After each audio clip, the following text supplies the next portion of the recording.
Hello everyone, welcome to the channel YouTube channel math king maker concept focus. आज हम बहुत ही शानदार lecture एक वैदिक मैथमेटिक्स का पढ़ने वाले हैं। तो सिंपल इक्वेशंस, हम डिफरेंट काइंड के सिंपल इक्वेशंस पढ़ेंगे यहाँ पे, जिनको हम सेकंड्स के अंदर सॉल्व कर सकते हैं। मैं कुछ ऐसी टेक्निक्स आपको यहाँ पे बताने वाला हूँ जो आपने पहले कभी नहीं देखी होंगी, कभी नहीं सुनी होंगी। तो लेक्चर को पूरा देखते रहिए, और अगर ये टेक्निक आपको सीखनी है तो पूरा लेक्चर देखना बहुत जरूरी है, बीच में स्किप ना करें और दौड़ा के ना देखें। बड़े आराम से ध्यान से लेक्चर देखना है तो आपको सारी चीजें समझ में आएंगी, सारी चीजें क्लियर हो जाएंगी। तो चलिए टाइम बर्बाद ना करते हुए बिल्कुल हम अपने टॉपिक पे आते हैं। और लेक्चर अगर बढ़िया लगे तो आप लाइक जरूर करें, चैनल को सब्सक्राइब करें बेल आइकन के साथ। तो चलिए सबसे पहले अब हम पढ़ते हैं सिंपल इक्वेशंस के कुछ टाइप। तो फर्स्ट टाइप की सिंपल इक्वेशन है साइक्लिक काइंड की एक सिंपल इक्वेशन है, जो आपको यहाँ पे दिख रही है स्क्रीन पे।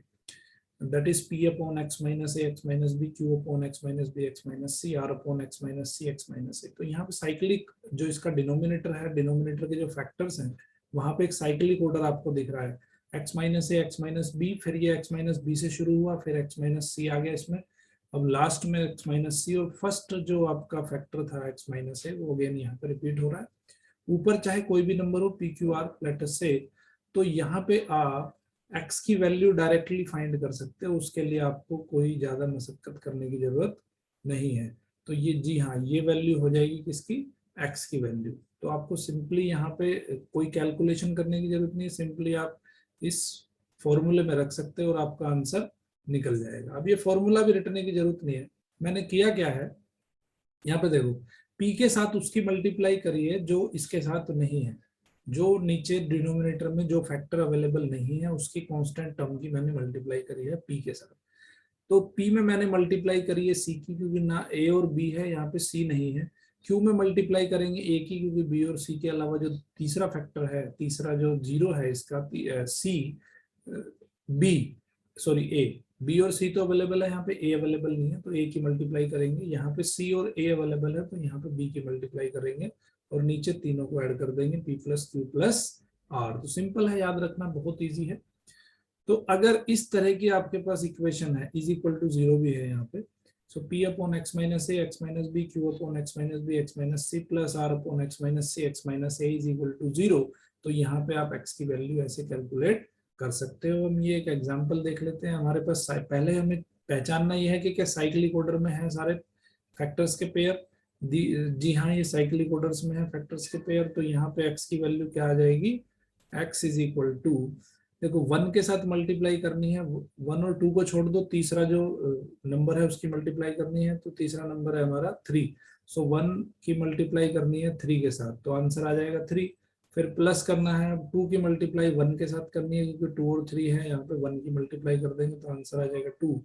प्लस थ्री की मल्टीप्लाई टू के साथ करनी है तो आंसर आ जाएगा सिक्स, और नीचे तीनों को ऐड कर देना है, one plus two plus three.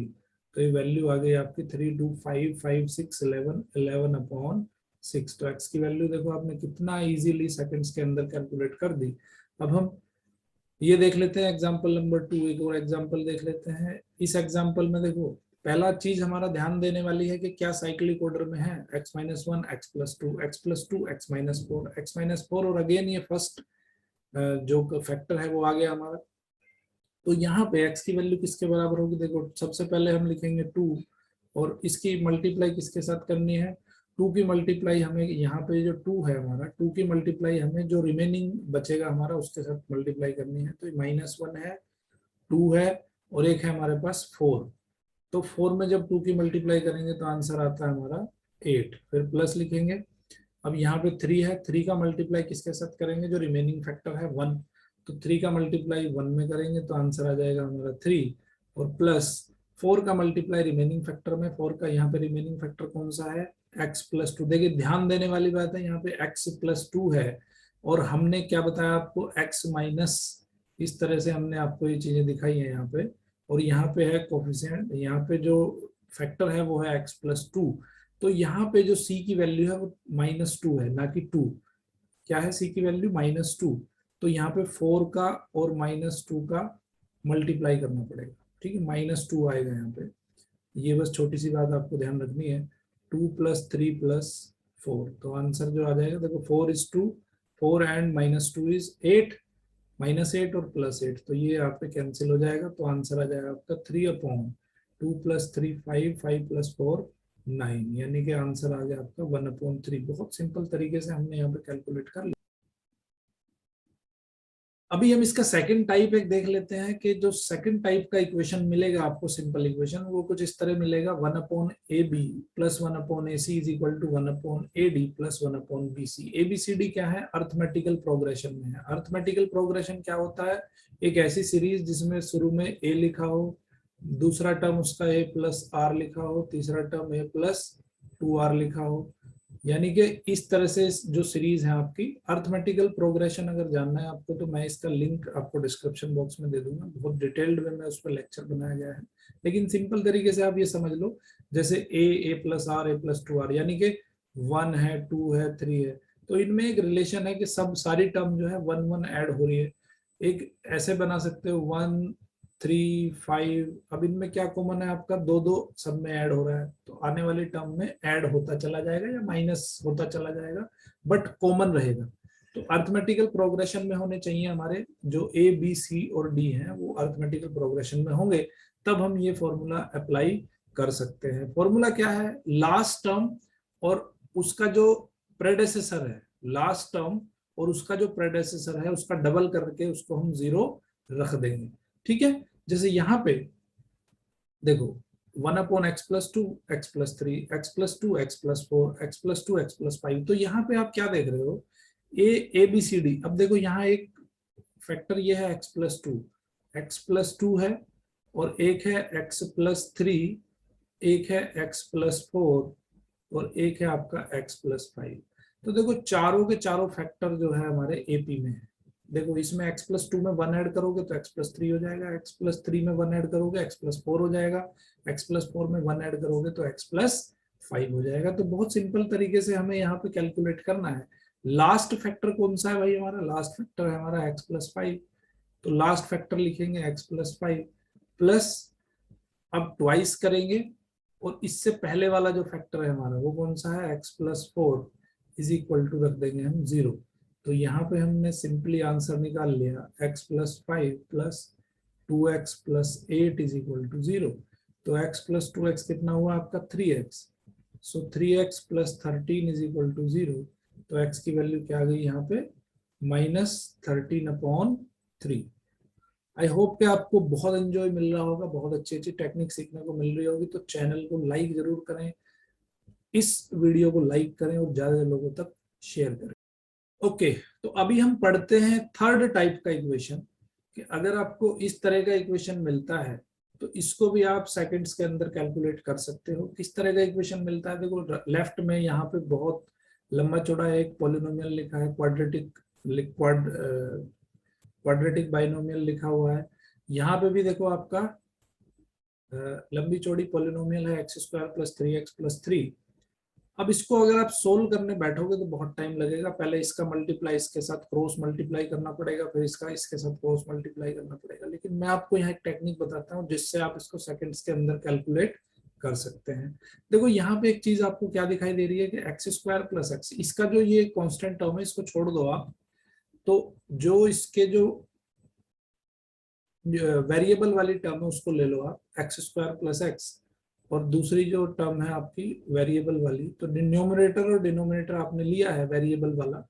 अब इसमें देखो एक चीज कॉमन है। क्या चीज कॉमन है? x + 1 यहाँ पे लिखोगे और यहाँ पे x कॉमन आ जाएगा, x + 3 लिखोगे आप। ठीक है, अब देखो x से x कट जाएगा, तो यहाँ पे क्या आ गया? x + 1/x + 3।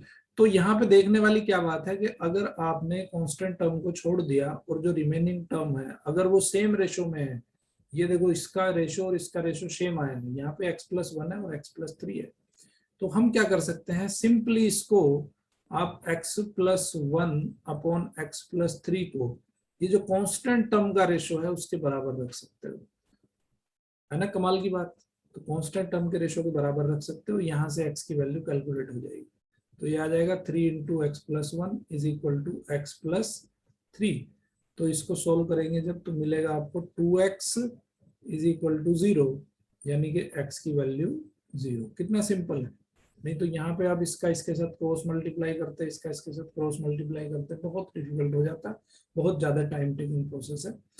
अब देखो इसमें भी यहाँ पे इस एक और एग्जांपल देख लेते हैं, ये भी बहुत सिंपल तरीके से सोल्व किया जा सकता है। देखो यहाँ पे क्या देखना है हमें, एक्स स्क्वायर प्लस 7x और x square plus 8x common, ये जो कांस्टेंट टर्म है उसको छोड़ दिया। अब इसका रेशो देख लेते हैं क्या आता है, x कॉमन यहाँ पे आएगा तो x प्लस 7 और x कॉमन यहाँ पे तो ये बचेगा x प्लस 8। अब यहाँ देखो क्या रेशो आता है, x plus 7 upon x plus 8। तो सिंपली अब हम क्या कर सकते हैं, ये इसके बराबर आ गया राइट साइड वाले रेशो के, तो हम इसको सिंपली रख सकते हैं जो कांस्टेंट टर्म है उसके रेशो के बराबर 6 अपॉन 15। अब इसको सोल्व कर लो तो ये हो जाएगा 15x plus 105 is equal to 6x plus 48। तो सोल्व कर लोगे तो आंसर आ जाएगा 9x is equal to minus 57। ठीक है, तो ये आ गया आपका 9x इज इक्वल टू 57, तो x की वैल्यू आ गई माइनस 57 अपॉन 9। सिंपल है। तो यहाँ पे बेसिक कंसेप्ट आपको समझ में आया, बहुत इजीली हमने यहाँ पे कैलकुलेट कर लिया। ये है वैदिक मैथमेटिक्स का कमाल है। तो ये है थर्ड टाइप का इक्वेशन। आगे हम और भी इक्वेशंस और भी टाइप पढ़ेंगे, 2 टाइप और अभी बचे हुए हैं, fourth and fifth type. Okay, तो अभी हम देखते हैं फोर्थ टाइप का इक्वेशन हमारा, कि फोर्थ टाइप का इक्वेशन अगर दिया है तो उसको कैसे हम सोल्व करेंगे। यहाँ पे देखिए, ये ऊपर में जो डिनोमिनेटर है, ऊपर में जो न्यूमरेटर है, न्यूमरेटर आपका 1 1 दिया गया है। एक कोई ऐसी सीरीज है बहुत लंबी सी, 1 upon X plus 1 upon X plus 2 plus 1 upon, देखो साइक्लिक फैशन में है ये सारे, यहाँ पे जो फैक्टर्स आपको नजर आ रहे हैं सब साइक्लिक फैशन में है। एक्स प्लस 1 के बाद एक्स प्लस 2, एक्स प्लस 2 के बाद एक्स प्लस 3 और एक्स प्लस 3 के बाद आएगा एक्स प्लस 4, एक्स प्लस 4 के बाद एक्स प्लस 5 और लास्ट की जो टर्म बनेगी आपकी वो बनेगी एक्स प्लस एन माइनस 1 और एक्स प्लस एन। तो अब हम इसको अगर सारे को ऐड करने जाएंगे तो बहुत लंबी कैलकुलेशन बनेगी, बट मैं यहाँ आपको एक लाइन में बताने वाला हूँ कि ये हो जाएगा n अपॉन एक्स प्लस 1 और x प्लस एन। एन है कि कितनी नंबर ऑफ टर्म्स आप उसको ले रहे हो, कहां तक कितने नंबर ऑफ टर्म्स आपको चाहिए उनका एडिशन, तो that will be n upon पहला कोफिशिएंट और सबसे लास्ट का कोफिशिएंट। 2 ही रखने हैं हमें डिनोमिनेटर के अंदर। न्यूमरेटर में क्या आएगा, न्यूमरेटर में आएगा जितनी नंबर ऑफ टर्म्स होंगी और डिनोमिनेटर में आएगा first term and last term. Okay, तो अभी इसका एप्लीकेशन देख लेते हैं। देखो ये बहुत लंबी सी एक सीरीज है हमारे पास, 1 upon X plus 1, 3x plus 1, 1 upon 3x plus 1, 1 upon 5x plus 1, 1 upon 5x plus 1, 1 upon 7x plus 1।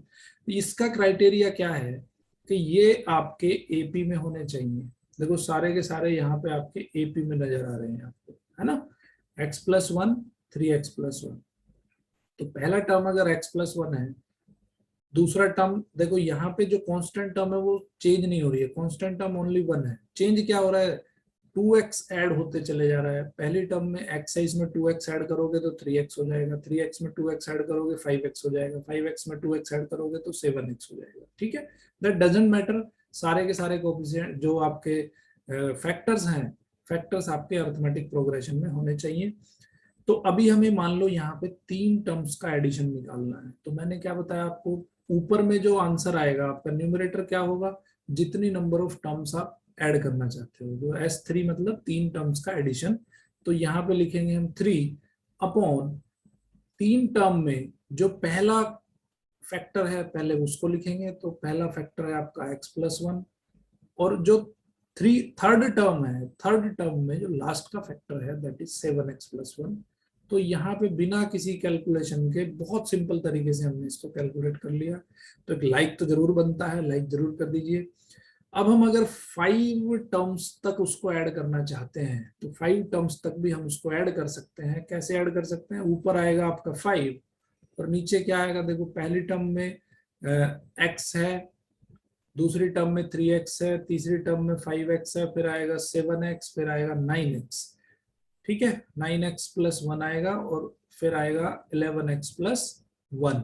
तो यहाँ पे जो पहला जो फैक्टर होगा वो होगा x प्लस 1 और लास्ट का जो फैक्टर होगा वो होगा 11x प्लस 1। ठीक है, तो इस तरह से हम इनको कैलकुलेट कर सकते हैं, बहुत आसान तरीके से कैलकुलेट कर सकते हैं। तो वैदिक मैथमेटिक्स का ये कमाल है, कमाल देखते रहिए। ओके, तो अब हम इसका अर्थमेटिकल यूज देख लेते हैं। जो हमने पढ़ा है उसका अर्थमेटिकल यूज क्या है। जो कॉम्पिटिटिव एग्जाम्स होते हैं उसमें हमें क्वेश्चन सोल्व करने पड़ते हैं सेकंड्स के अंदर। तो बहुत सारे कॉम्पिटिटिव एग्जाम ऐसे हैं जहां पे आपको इसको मल्टीप्लाई करने को दिया है, ऐड करने को दिया है, और ये मान लो 10 टर्म्स तक आपको दे रखे हैं। तो आपको बताना है कि S3 क्या है, मतलब 3 टर्म्स तक अगर हम उसको ऐड करना है तो कैसे ऐड करेंगे। देखो ये बहुत सिंपल तरीका जो मैंने अभी आपको बताया। 3 टर्म्स तक ऐड करना है तो ऊपर तो लिखेंगे नंबर ऑफ टर्म्स और नीचे लिखेंगे फर्स्ट फैक्टर और लास्ट फैक्टर, तीसरी टर्म का लास्ट फैक्टर।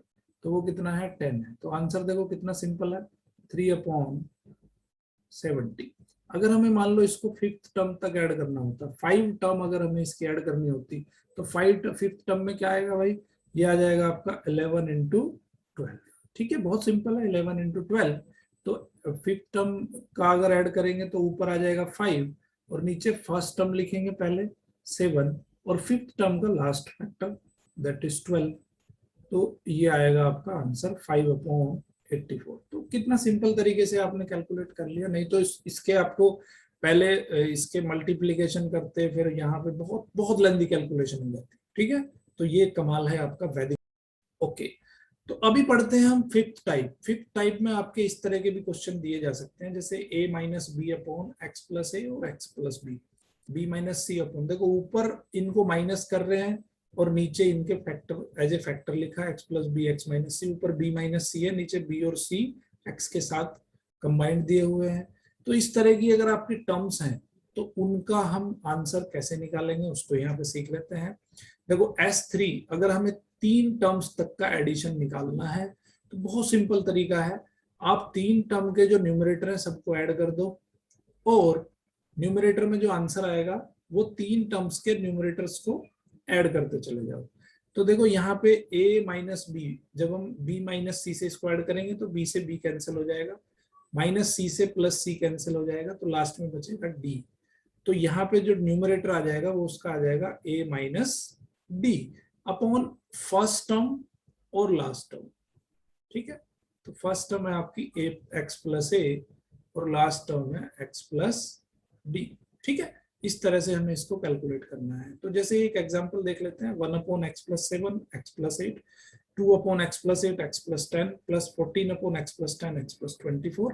यहाँ पे एपी में होना भी जरूरी नहीं है। देखो 7 8 8 10 एपी में नहीं है, 10 24 एपी में नहीं है। तो हमें करना क्या है, तीनों टर्म्स को ऐड कर दो, न्यूमरेटर को ऐड कर दो। तो 1 plus 2 plus 14 upon first factor लिखेंगे x प्लस 7 और लास्ट फैक्टर लिखेंगे x प्लस 24। ठीक है, तो इस तरह से आंसर आ गया आपका 14 to 16 plus 1 17 upon x plus 7 and x plus 24। है कमाल की चीज। तो लेक्चर आपने पूरा देखा, आई होप कि लेक्चर आपको पसंद आया होगा। तो चैनल को लाइक करना बिल्कुल ना भूलें और वीडियो को बहुत से लोगों तक शेयर करें जिससे कि बहुत सारे लोगों के जीवन में चेंज लेके आए। और कॉम्पिटिटिव एग्जाम्स की जो तैयारी कर रहे हैं उनके लिए बहुत ही शानदार चीजें हैं ये। शॉर्ट ट्रिक्स सिखाते हैं यूट्यूबर्स, लेकिन शॉर्ट ट्रिक्स हम भूल जाते हैं, बट यहाँ पे मैं आपको टेक्निक सिखा रहा हूँ जिसको भूलने की गुंजाइश बहुत कम होती है। तो अगर हमारे वीडियोस आपको अर्ली चाहिए तो चैनल को सब्सक्राइब करें बेल आइकन के साथ, जिससे आपको अर्ली हमारे नोटिफिकेशन मिल सके। आगे भी बने रहिए मेरे साथ मैथ किंग मेकर में, बहुत सारे वीडियोस अभी आने वाले हैं वैदिक मैथमेटिक्स के ऊपर। चलिए मिलते हैं आपसे नेक्स्ट लेक्चर में, तब तक के लिए देखते रहिए math king maker. Thank you very much.